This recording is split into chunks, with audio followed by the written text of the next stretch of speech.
This is the Bleav in Pro Wrestling podcast. Here's Rick Ucchino and SP3 on the Bleav Podcast Network.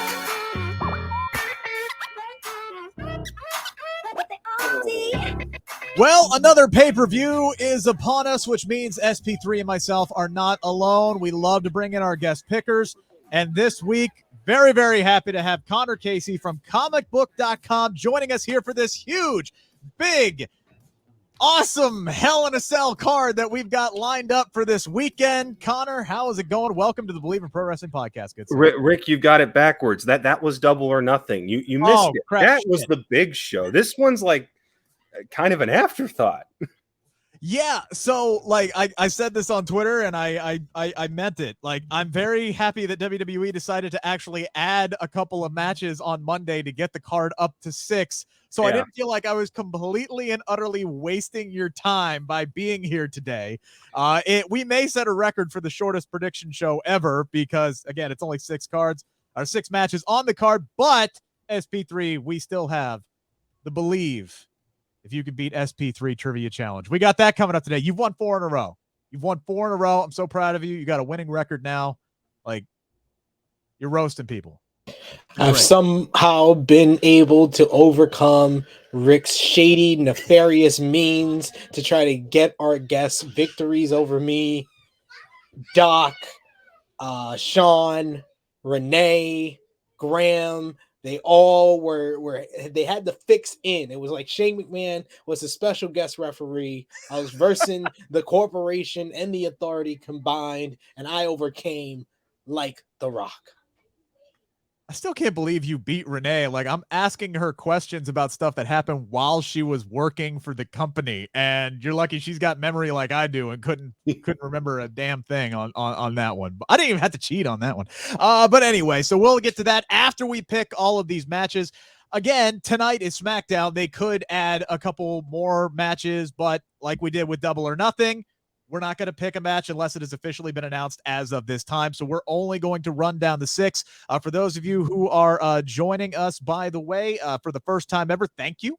Make sure to hammer the thumbs up button, hammer that subscribe button. Really helps us grow our audience, and we are growing every single day. So thank you very, very much. Gentlemen, let's just get through this here. I think in true WWE fashion, the build hasn't necessarily been great for this pay-per-view, at least for a majority of these matches, but I think a lot of these matches are going to deliver on Sunday. And from an in-ring talent standpoint, I don't think you got a chance to get much better than this. Austin Theory, will be defending his United States Championship against Mustafa Ali.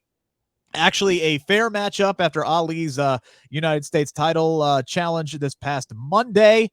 Connor, you have the honors to kick us off here, sir. Is there any way, shape, or form that they are going to play hot potato with this U.S. championship and put it on Mustafa Ali on Sunday? Rick, let me ask you a question. What city is this event taking place in?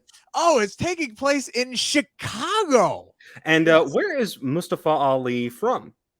The Windy City. Yeah. Well, that answers your question right there. At least they remembered he was there and put him on the card, because like when WWE came, the last time WWE was in Cincinnati, somebody had to remind them that Angelo Dawkins was from there so they would book him in an actual match. And he got to win at least, but you know. So there are people who will defend just about every aspect of WWE booking. They're out there. Their arguments don't always make sense, but they are out there. The one habit that Vince has that I've never heard a good defense for is the don't put over your hometown hero when he's in his hometown. Make them look like idiots. Make sure they lose. Always go against what the crowd is rooting for there that specific night. I've never heard a good explanation, and I'm seeing what it looks like on the opposition when they do that. When they go to Pittsburgh, Britt Baker is from there. She is in a main event match. She is heavily featured. She gets big promo. She gets special Pittsburgh Steelers gear. Heck, Rampage is just outside of Young Bucks' hometown this Friday. They put him with the Lucha Bros on a whim. Like, what am I missing here? I've never understood that logic. Ali, if he wins, it's going to be one of those dusty finishes where Theory immediately throws out the result and he walks out with the title anyway. So no, Ali's not winning this one. And if he does, it's just going to get yanked out from him almost immediately. Yeah, and I do love how, like, it doesn't matter if you're a babyface or a heel, right? Like, they're not going to, AEW's not going to try and dictate your response. Like, AEW could have had MJF go out there and shit on Long Island. No, he was the biggest damn babyface of the entire night, and they rolled with it, and they turned CM Punk into a heel for a night, and it was one of the best episodes of Dynamite. I love how they do that. WWE, for whatever reason, they hate their fans, so they don't do that.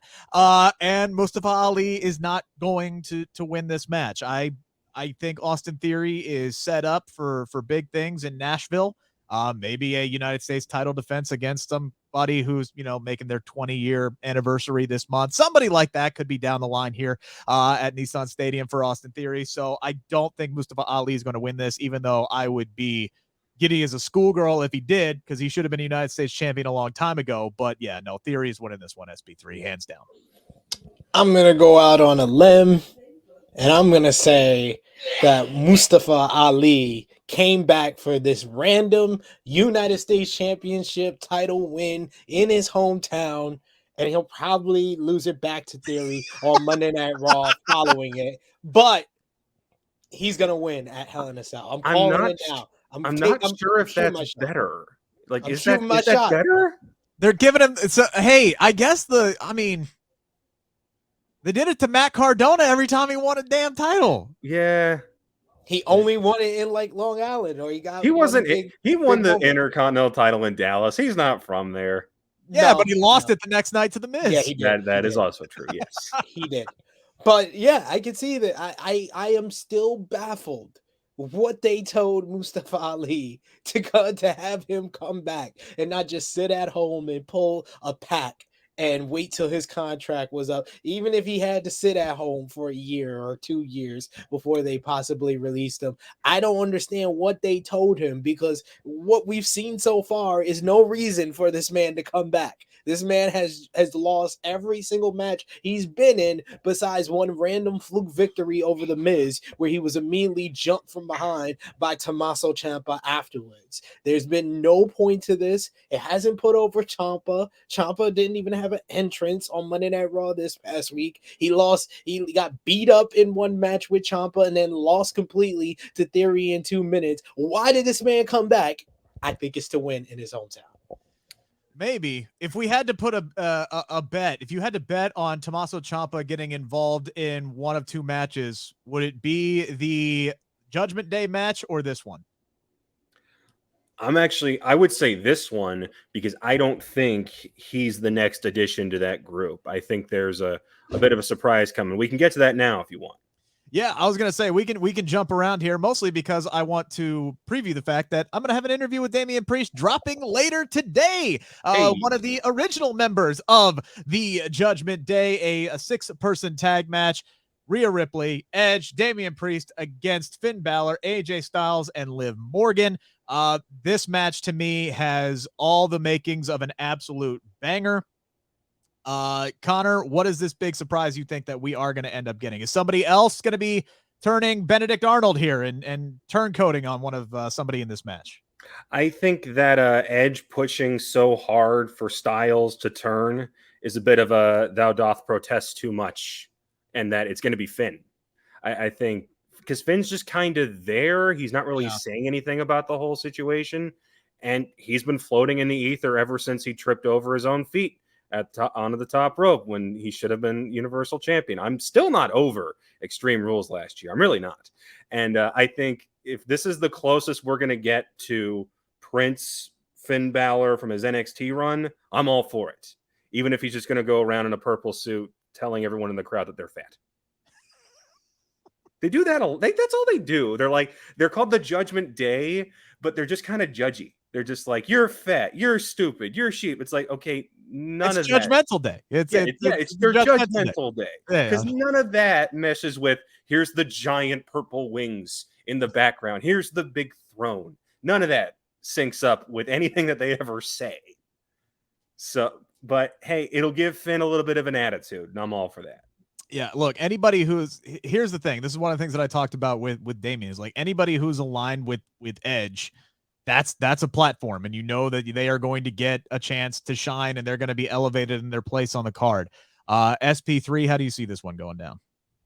We're now through 2 pay-per-views, and I've loved Rick's, the choices for people that they've come on the show with, because I argue with Rick every single week that this Judgment Day thing isn't working. And you are the second person, Connor, who seems to agree with me that what are we doing? Are they this dark, mysterious? Is this supposed to be like the next era of the Ministry and the Brood that Edge was a part of before? No, he's cutting you people promos, and he's getting hometown heat. Like, I don't understand. It's not working. It's just not working because they don't know what they want. And like Rhea Ripley, who's naturally one of the best promos and best people that I ever had the privilege of interviewing, she sounds like a robot now. They basically just put the diss of Judgment Day, you people promos, put the diss in her back, and now she sounds like a robot who just has to repeat the same things that Damian Priest and Edge spout off. But I think that the Judgment Day are going to win here. It didn't make any sense to have Liv Morgan beat Rhea Ripley on Monday Night Raw. They were doing well with, despite, how the promos sound, Rhea Ripley was being built up like she was going to be the next challenger, the next major challenger at a major pay-per-view for Bianca Belair. And then it just randomly had her lost on Monday. But hopefully that is just the lead up to them getting this big win at the pay-per-view. Yeah, I think they almost have to win, whether it's they add a new member, which I tried to get that out of Damian Priest. He wouldn't budge on that one. Whether they add a 4th member, if it's Ciampa, if it's AJ Styles, if it's Finn Balor, if it's Liv Morgan, if it's somebody completely out of left field that we don't even know, whether they do that or not, if the Judgment Day is going to work long term, the booking has to be there, and they have to continuously win these big matches. And Connor, I actually hope that they keep Finn and AJ together, like at this point, because I was originally on board with having Finn join this group, but I love that pairing of him and AJ together, these Bullet Club leader members together, and I think they'd be a great addition to the tag team division long term, especially if RK Bro is going to stay split up. But again, that's another team that you would want to build as well. So it's kind of like an interesting dynamic of who needs this win more, but I do think it's going to be the Judgment Day that gets it. Rick, how dare you try to damn Finn and AJ to endless rematches with the Street Profits and Alpha Academy? How dare you suggest that they subject themselves to a division that is not cared about? And look, the whole Bullet Club thing, you missed the boat in 2016. Heck, you've teased it multiple times since when you had four former members in the company. You didn't do it. And it's very much too little, too late, especially when you look at what the rest of that group and its various offshoots are doing elsewhere. Valid point. So we're all taking Judgment Day on this one? Yep. All right. I didn't think that we were going to get another incarnation of this matchup, but this is the feud that just seemingly will not die. Bobby Lashley now in a handicap match at Hell in a Cell against Omos and MVP. I think this one has Lashley winning by beating MVP written all over it. I don't really have much more to say other than that. SP3, where are you on this big matchup come Sunday? I think the whole point to this being a handicap match is for Omos and MVP to finally win the big one. That's what's going to happen. Omos and MVP get the win, and hopefully we can end this feud now. I'm over this. Please stop. Connor, where you at? Oh, it's Bobby. Like that's what this has always been. It's just to make Bobby look good. I love Jordan. And MVP is a consummate professional, and he's always great. And he's randomly giving shout outs to Samoa Joe on Twitter. And I'm always for that. But this feud has not been it. I was fine with the Mania match. That's a spectacle. Who needed the rematch? Nobody. Who needed the end of Raw contract signing? Goes to that on your go home show. Help me, Rick. I do not. No. It should, like, you should have ended with either, the Judgment Day match, or you should have ended with Cody and Seth, which was the best thing on the whole damn show. Yeah. So yeah. I mean, that's your main event. End it with the main event in the main event segment. I would say that they're trying to build up Bobby for something, but I have no idea what anyone on Raw is fighting for right now. So nobody on SmackDown's fighting for anything either. They got Roman sitting on the bench. If everybody just keeps spinning their wheels, at least give the guy that you updated his presentation a little bit a win. Fair enough. Speaking of updated presentation, and I plugged my interview, so Connor, go ahead and plug yours. We have Elias, or is it Ezekiel? Will we find out on Sunday? Tune into Peacock to find out. It is Ezekiel taking on Kevin Owens. I did not know what to make of this from the Raw after when Ezekiel first showed up, but Kevin Owens is so damn talented. And those promos that they've been having, Ezekiel, talking about growing up a big wrestling fan with his brother on social media, have been fantastic.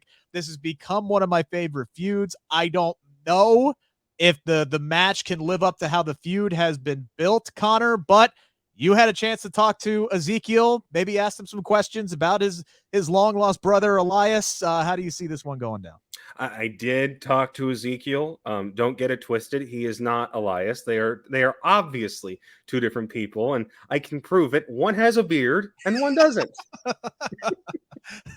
And simple mathematics. Yeah, yes. Exactly. And one plays guitar and one plays piano. Even though there was a segment where Elias played piano, but shut up. No, the interview, that'll be up soon on comicbook.com. He was great, as always. I've interviewed him once before. He was awesome then, too. That was when he was trying to hype up the second album that he had put out. And no, he didn't give anything away. I asked him if the gear is meant to be a Macho Man, Ultimate Warrior, colliding thing. He wouldn't give that up. So we'll see. As for the match, I kind of have an idea because, like you said, Kevin Owens is what's made this whole thing. His dedication to the obscene is what not only makes him great, but will keep him relevant forever. He has that same quality that a guy like Jericho has, where you can take anything and make it work. You just have to make it work. Jericho's making I'm a Wizard work because it's so stupid. Yeah. And Kevin being obsessed with a guy who shaved his beard and called himself something different is legitimately somewhat entertaining. Now, my idea for how this ends, because let's be honest, Ezekiel has a short shelf life. This only goes so far as this thing with Kevin keeps being entertaining. So here's what you do. You have the referee somehow get distracted. Ezekiel pulls out a guitar, smashes it over Kevin's head, gets the win, and then reveals on Raw, I was Elias the whole time. Haha, I fooled you all. That's my only way out of this one. But I'm good with Ezekiel picking up the win here. Kevin is Teflon. He's fine. SP3. I think Ezekiel's going to win this one. And I don't think they're ever going to have him reveal that he's Elias. I think that they're just going to continue on with life as it is. He's going to be Ezekiel until he's able to grow his beard back. And then that's going to take so long. That beard was huge. I know. That's how long this is going to go on. We're talking about a year and a half. That's how long it's going to go. Do you think when he shaved that thing off that he was like, oh God, I've made a terrible mistake? Like, do you think that's something? I have not seen my face in so long. This is terrible. This is almost one of those situations where if they want Ezekiel to be the character moving forward, because as you say, Connor, right now, it really does have a short shelf life. This is one of those things where I miss the Thunderdome, where I miss the trick photography, where you could actually film something where you could put Elias and Ezekiel in the same ring at the same time. And that'd be great.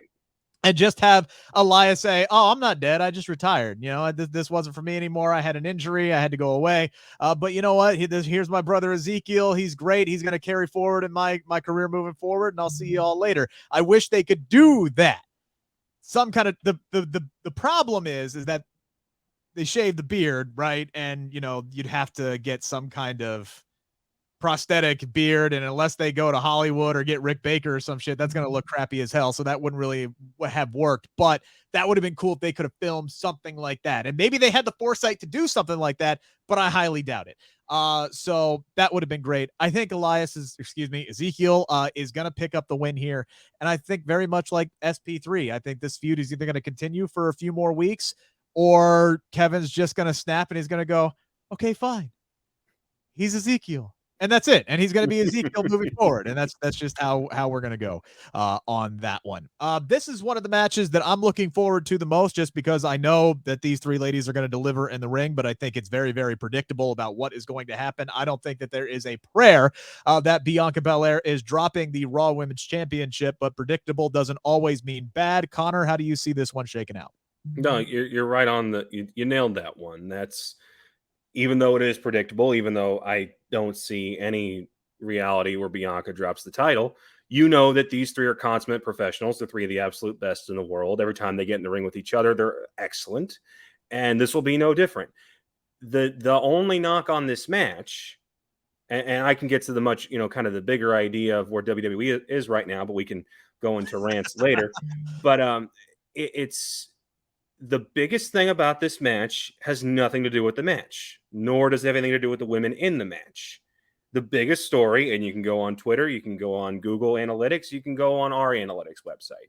They'll all tell you the same thing. Everyone's talking about Sasha and Naomi. 2 weeks later, still nobody is talking about Bianca, Becky, or Asuka. They're still talking about the situation of what WWE's original plan was. That's a shame to these three. Yeah, when this should have been the original plan from the get-go, because it seemed like this is what the match that they were building toward. And then they got this whack-ass idea of, no, we'll bring in Naomi to challenge Bianca, because that makes total sense. And then we'll feed Sasha to Ronda because she wanted that big match for the SmackDown Women's Championship. And now we've gotten ourselves in this match. And now we're back to the match that actually made sense in the first place, SP3. Yeah, I mean, this is going to be a great match. You got three ladies that have proven over the last couple of weeks, and what Bianca and Becky did at WrestleMania, that they can always produce a show stealer. So I have no doubts that this is going to be one of the best matches of the night, possibly one of the best women's matches of the year, but Bianca Belair is winning. Hands down, no question about it. I think Bianca... Well, I mean, she's beaten both Asuka and Becky recently, so really she could pin either one. But I think I honestly think the result needs to be Bianca going over on Becky once again to kind of solidify that win from WrestleMania. And then maybe we can move toward Alexa Bliss, who's been winning a lot of matches recently, or Rhea Ripley come SummerSlam. I think that's the direction that they should probably start building towards once this is all over. Our final match of the night, the main event, the only match on the card that is actually inside Hell in a Cell, the event that this pay-per-view, premium live event was named after. It is Seth Rollins, Cody Rhodes 3. Connor, are we going to get Seth finally getting his win back in the rubber match, or is this going to be a clean sweep for Cody Rhodes? It's a sweep. I love Seth. I love that he's kind of evolved this visionary character into something interesting, because I did not get it when he first started it, but he's coming to his own with it. But no, this is a clean sweep for Cody. This is, I love Cody, and I love how he was presented right when he got back at WrestleMania. I love the promo he cut the night after. I think he's been pretty excellent each week. Yeah, you can make fun of the Cody countdown thing. It is goofy. But, he's been solid consistently. The only issue I have with him is that the night after he came back, he said, here's my goal. And then he has proceeded to do nothing towards achieving that goal at all. He has barely mentioned Roman in interviews. He does not mention him in promos. And he keeps going back to Seth. And if rumors are to be believed and online reports, we're going to be stuck with another 5-6 months of this, because it seems like Roman's dance card is booked from now until November. Hoy.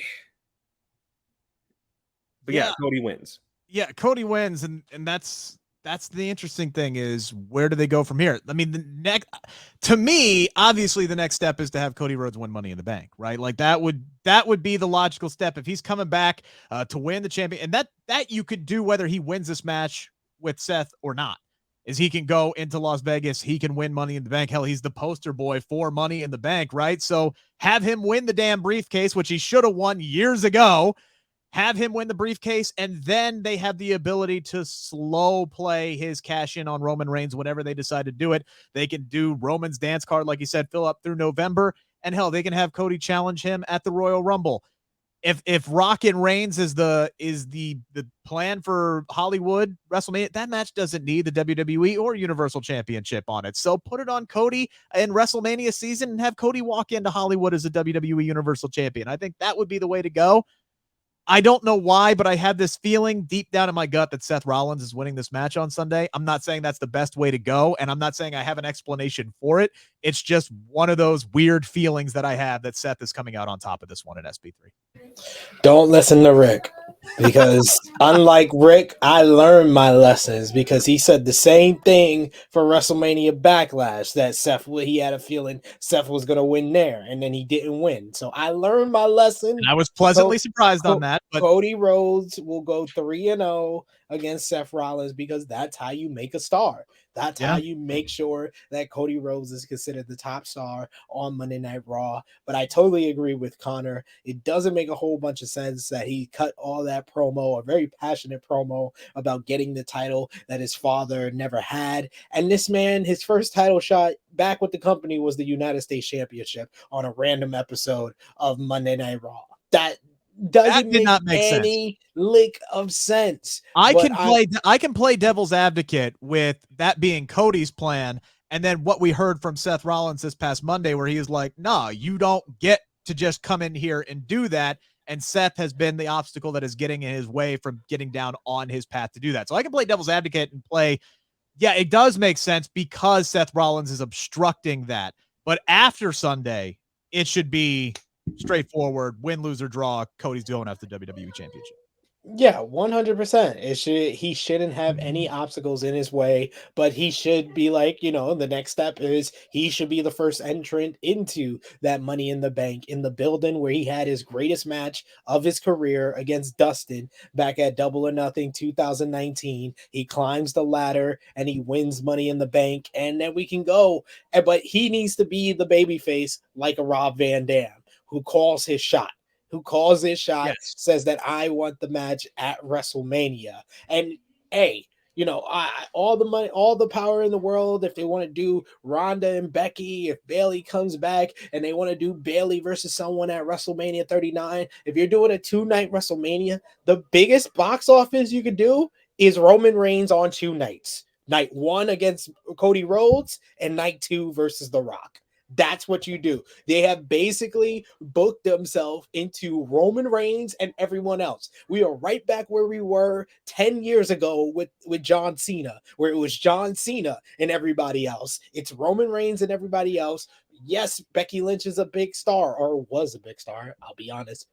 Sounds more accurate to me. Ronda Rousey is a big star outside of this company. Is an operative word for her as well. That's not big enough to be the main event of a night of WrestleMania by how WWE has booked these people. Roman Reigns is the guy they booked like this. Cody Rhodes is the only guy that's come close to the tier that Roman Reigns is at, and The Rock is on a tier all by himself. So those are the 3 guys that you put in the main event of a 2-night WrestleMania in Hollywood. It's that very reason that you mentioned with The Rock.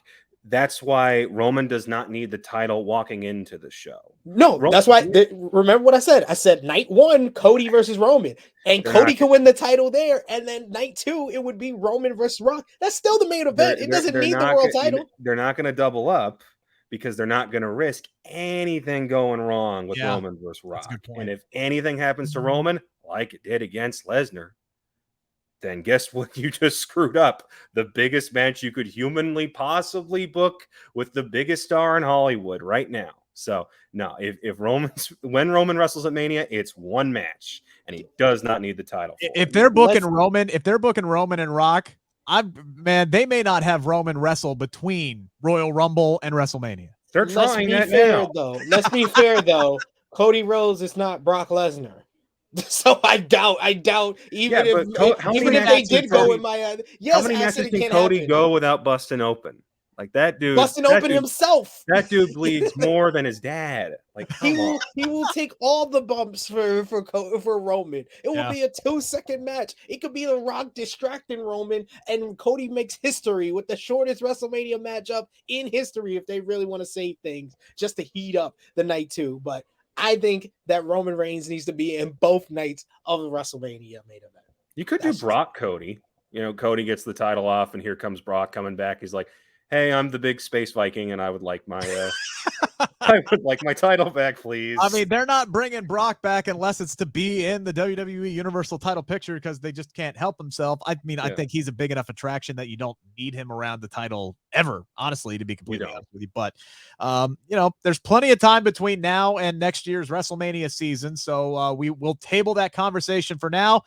Connor, I got one last question. Do you believe that you could beat Sid in a trivia challenge? I do believe. All right, so here we go. This is how this works.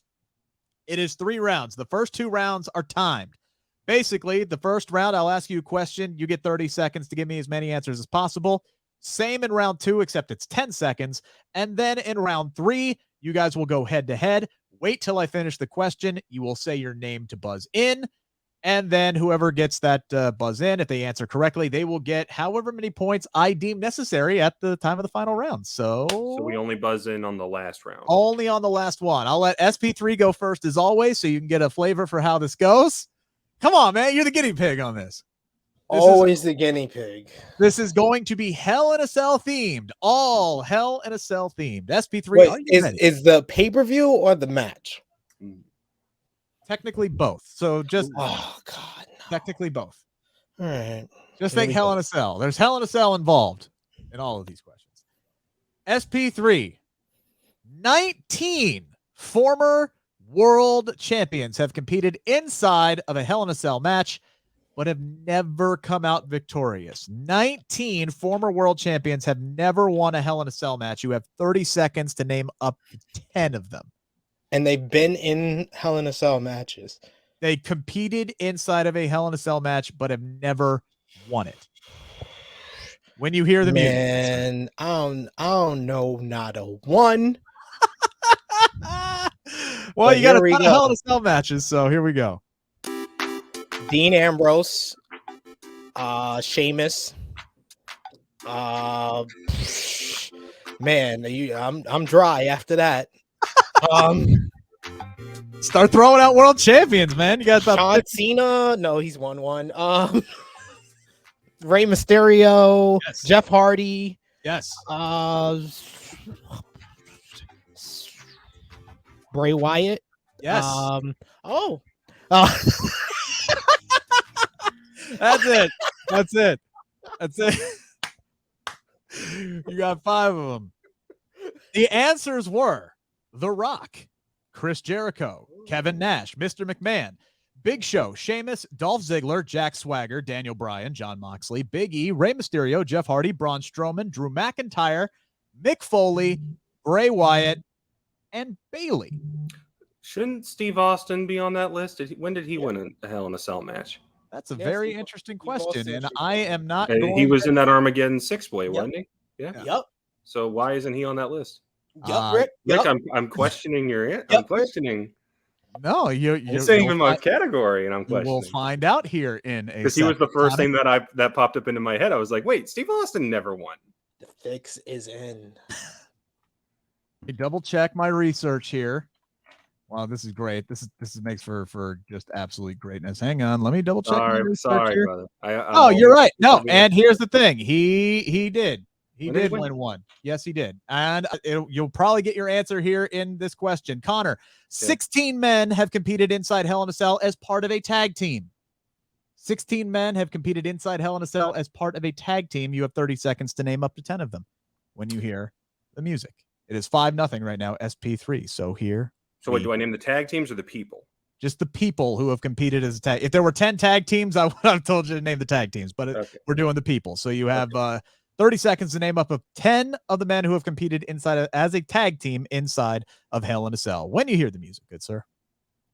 So Steve Austin, Jimmy and Jey Uso, Xavier Woods and Big E,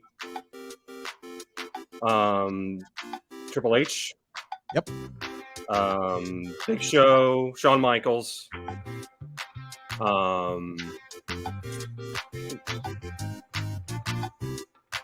Vince McMahon, Shane McMahon, Umaga.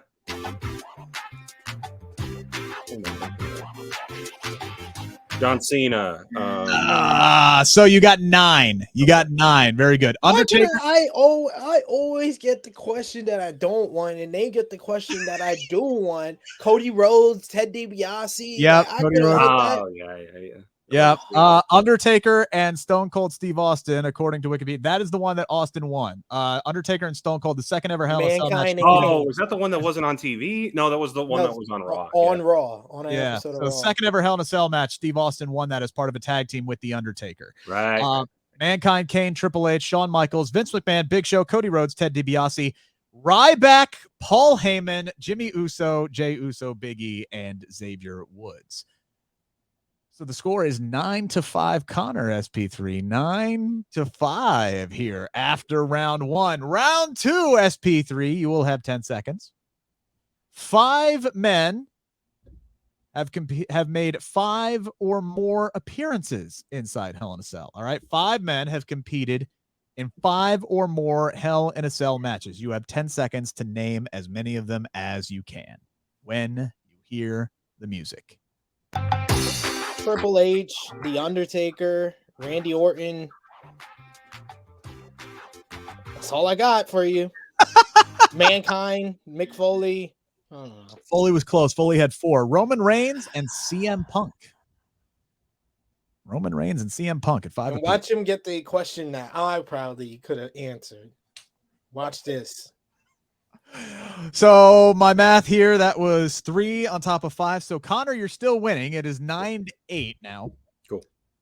The Undertaker has had the most victories and appearances inside Hell in a Cell, but he has the most victories with 8. You have 10 seconds to name 5 of the men that he has defeated inside Hell in a Cell. CM Punk, Brock Lesnar, Mick Foley, Triple H, and I always forget the 5th one. You got 3 on that one. The answer is Mankind, Kane, Big Boss Man, Randy Orton, Edge, CM Punk, Triple H, and Shane McMahon.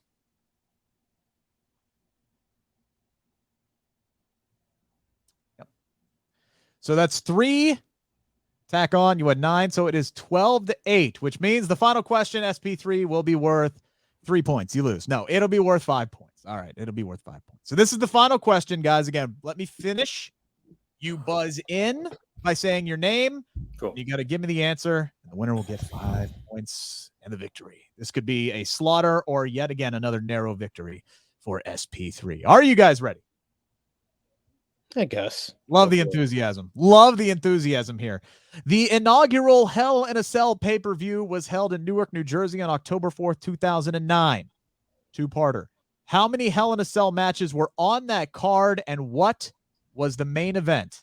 SP3. SP3 rings in. Your answer, sir. I always do this. I just say my name faster than I think about it. How long does he have to answer? It was 3. There was 3 matches, and the main event was DX versus Legacy. That is 100% unfortunately correct. Damn it. And SP3 wins his 5th in a row. I stacked the deck and you still, man, pulled that. Would you have known the answer, Connor? Yeah. Because I remember now that when you said Rhodes and DiBiase, I was like, wait, they were on the first one. So yeah, the first Hell in a Cell ever pay-per-view, which is really weird because you had 3 Hell in a Cell matches. The other 2 were world title matches, and both of those came before that one. So here we are. Right, what? SP3, you want to go double or nothing? Because I got a question for you. Oh, what's your question? This is a throwdown. Challenging. Yeah. Okay. So this weekend marks the first time in quite a while that we have not had world championship matches on consecutive main roster pay-per-views. When was the last time it happened? It has to be 2014 when Brock Lesnar was WWE champion. That would be wrong. It was 2018 Survivor Series and the TLC. Thank God I already won, and this ain't double or nothing. This is Hell in a Cell. I had to look that up today. That's why I'm like, I got a trivia for you. Oh, man. Good stuff, ladies and gentlemen. SP3, you're now 5-2. What's the next pay-per-view after this? I guess it would be Forbidden Door. That would be really hard. I guess I'll have to come up with some New Japan questions. I don't know. We'll throw something in there. We'll get somebody on board for that prediction show. But Connor, thank you so much. SP3 gets to plug everything all the time. You still get the winner's circle, even though he won. What do you got going on? Where can people find your stuff? So yeah, you can find all my stuff over at comicbook.com in our WWE section. We're covering WWE, AEW, and all that good stuff in between. Like I said, I got an interview with Ezekiel dropping here pretty soon. We'll have live coverage of Hell in a Cell this Sunday. Follow us on Facebook. Follow us on Twitter. Follow me on Twitter at ConnorKCCB, the handle down below. Give me a follow over on Instagram so you can see goofy stuff like my photo of me in the Captain America costume. I had a lot of fun with that cosplay. That was very good. Very good. I saw that one on your Twitter feed. I'm like, well, I know which photo I'm taking. Click, and it worked out perfect. Good man. And yeah, I will also be on this week's Comic Book Nation podcast. I will be covering, obviously, Hell in a Cell. But we're also talking The Boys season 3. I've seen the first 3 episodes from screeners.